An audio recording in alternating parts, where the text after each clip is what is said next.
God rise, God rise, God rise. Welcome to the dynastic classroom of higher learning. Higher learning implies elevating our level of intellect, elevating our level of thinking, and elevating our level of consciousness. As you can see, we got our notes and we're going to take notes because when you're in the classroom, it's imperative that you take notes. Now, today, we want to deal with the subject of the science of mental warfare, breaking the curse of racism and psychological trauma. Now, there's a verse in the Bible that we're all familiar with, and that verse says that we were born into a world of sin and shaped by its iniquity. Now, when you look at the word sin represents disobedience. So we were born into a world that was already off the path of God as a result of its disobedience. When you look at the word iniquity, iniquity is gross, unfair behavior. So this gross, unfair behavior produced something that was considered, or is considered to be grotesque in the eyes of society. We're going to break that down. It says we were born into a world of sin and shaped by its iniquity. The question is, how do you shape a person into iniquity? How do you shape a person into gross, unfair behavior? We're taught that you have what is called 3 stewards of the life force. Now, before we deal with these 3 stewards, we want to look at the life force. What is the life force? This line represents our intelligence. Y'all follow me now? Now, our intelligence is considered neutral, meaning it is neither negative nor positive, good nor bad. It is neutral. It's neither negative nor positive, but it only becomes such as a result of how we think. Thought is generated through thinking. Thinking produces circumstances. Thinking produces conditions. Thinking manifests reality. Now I want us to look at this. What are the 3 stewards of the life force? We're taught that the 3 stewards of the life force is school, church, and government. Follow me now because we're going somewhere. When you look at school, school deals with education. Education comes from a Latin word educo, which means to bring forth. So the purpose of school was to bring forth our potential. When you look at the church, the purpose of the church should have been to manifest the reality of God in the people. And the purpose of the government was to govern each of these institutions with law. However, each of these institutions was established under the banner or ideal of white supremacy. And no, this is not racism, this is a fact. When we went to school, the curriculum that we learned wasn't necessarily geared toward our advancement. The curriculum that we learned, as we all know, was our introduction into our history according to the curriculum began in slavery. That's deep. The mind responds to what it observed.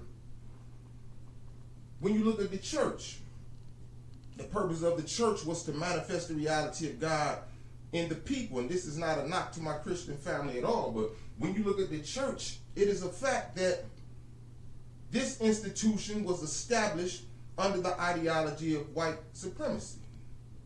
And again, this is not racist. This is what was done. When you went to church, the initial images that we were programmed to have of the people of the Bible, from God to Jesus to Moses to Abraham and even the angels, were that of Caucasian people. That has a psychological effect on our thinking. And then when you look at the government justified these actions or these realities by the law, because the law is a binding force. Now, when you come up under the banner of the ideology of white supremacy, this is what happens. You develop what is called an inferiority complex.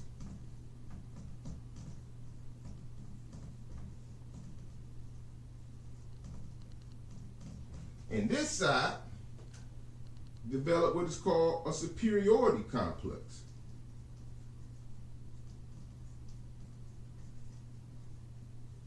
Now I want y'all to look at this. When you operate from a inferiority complex, you operate from a low and base position. You operate from a position where you feel that you are inadequate, that you are unworthy, and therefore it causes you to look upward for validation. When you look at a person who operates from the principle of a superiority complex, if this was the point of their thinking, they look down upon those who are not necessarily of their class, their race, or their social status, if you will. Now let's look at this inferiority complex. If we were never introduced to school, church, and government by way of the ideology of white supremacy, there would not exist what we now know or call as niggas. A real nigga wouldn't exist, a hood nigga wouldn't exist, a street nigga wouldn't exist. The thought of the word nigga itself and what it means and represent wouldn't exist. Gross, unfair behavior. Now when you look at this thing, this particular class is enslaved by the idea of inferiority. So therefore they operate from a low vibrational frequency, almost from a primitive aspect, as a result of not having the knowledge of themselves. So by God's permission, 3 great and worthy black men came along to change the trajectory of this inferiority complex. The most honorable Marcus Garvey, the most honorable Prophet Noble Drew Ali, and the most honorable Elijah Muhammad all came to challenge this inferiority complex and raise our level of thinking, our level of consciousness, and our level of intelligence. And as a result of that, the cry and the echo for freedom, justice, and equality began. But those who operate from this superiority complex justified slavery. They justify being unjust. They justify dealing with other people in inequality. And this is not racism. This is a fact. Now we're talking about breaking the curse of racism and psychological trauma. When you operate from what is called a superiority complex, you develop what is called a psychopathic racial personality. Y'all follow me, man. We going somewhere. You develop what is called a psychopathic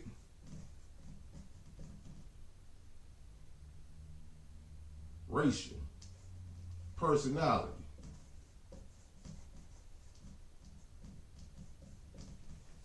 A person who operates from what is called an inferiority complex, they operate from what is called a sociopathic racial personality.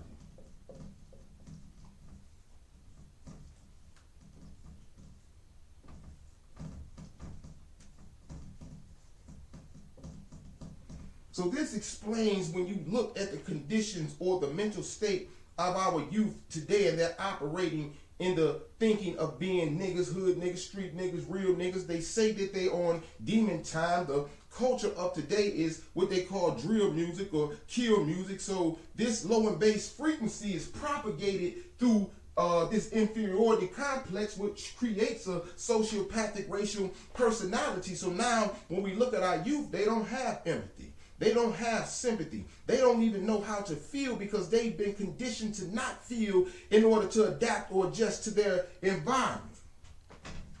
Now let's erase this real quick.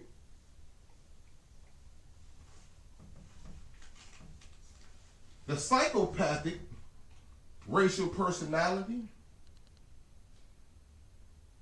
has this superiority complex where they have no regards for anyone else's mistreatment. A person who operates from this psychopathic racial personality can care less about people not being free, or people not receiving justice, or people not receiving equality.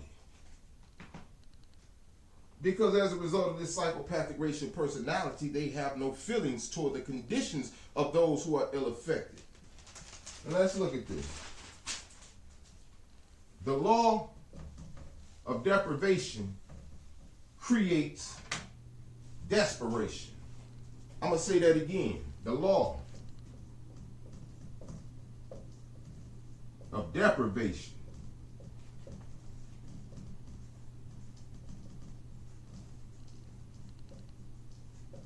creates what is called desperation. So our people, our youth are out here enslaved in the paradigm of survival. They're in survival mode. So when you see how they react, how they respond, how hardcore they are, or this raw, uncut image that they are in survival mode. The creative part of their thinking has yet to be made manifest. Now, a particular school of thought, the Nation of Islam teaches that the enemy was given 6,000-year rule to rule. And we're taught that this 6,000-year period represents what is called a vacuum in our history. A vacuum is that which is absent or void of motion. It's dead. It's dark.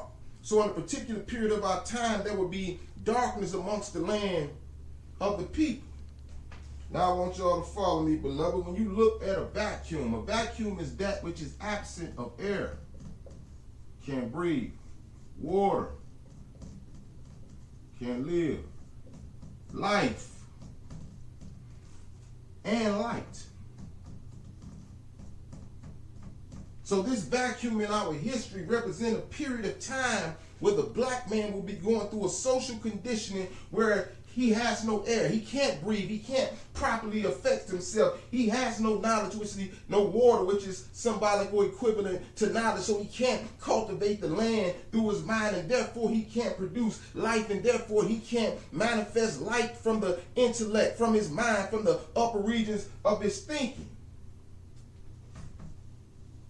So we had our brother, Eric Garner, I think that was the brother name, who was being choked out by men who thought from this mindset because they saw no value in their life. And the brother cried out, I can't breathe. I can't breathe. Physically, he couldn't breathe because he was being deprived of air as a result of being choked. But in the spiritual sense, I can't breathe means that the black man in this particular world, at this particular time, we're saying that I can't breathe. I can't manifest my higher expression of myself. I can't thrive or survive in a world that is diametrically opposed to my rise. So he screams out, he can't breathe. He's not allowed to be his true self, because if he was his true self, and then the mind of a person who operating from a superiority complex would look at that as a challenge. Now we're going to deal with these two mindsets, because the goal and the objective is to heal the curse or break the curse of racism and the psychological trauma, because you got to understand both sides are really suffering from psychological trauma. Because if we really look at one another for who and what we are here because of the manifestation of the thought of God made known. Y'all stay tuned, because we're going to deal with that part 2. How do we break the curse of racism and psychological trauma? There's a verse in the Holy Quran where Allah said, I created you into tribes so that you may get to know one another. Everybody, every human being, everybody that's a part of this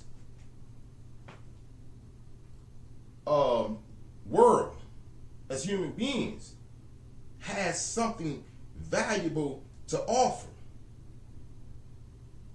And that can be proven because we all come from God. Y'all stay tuned. Peace.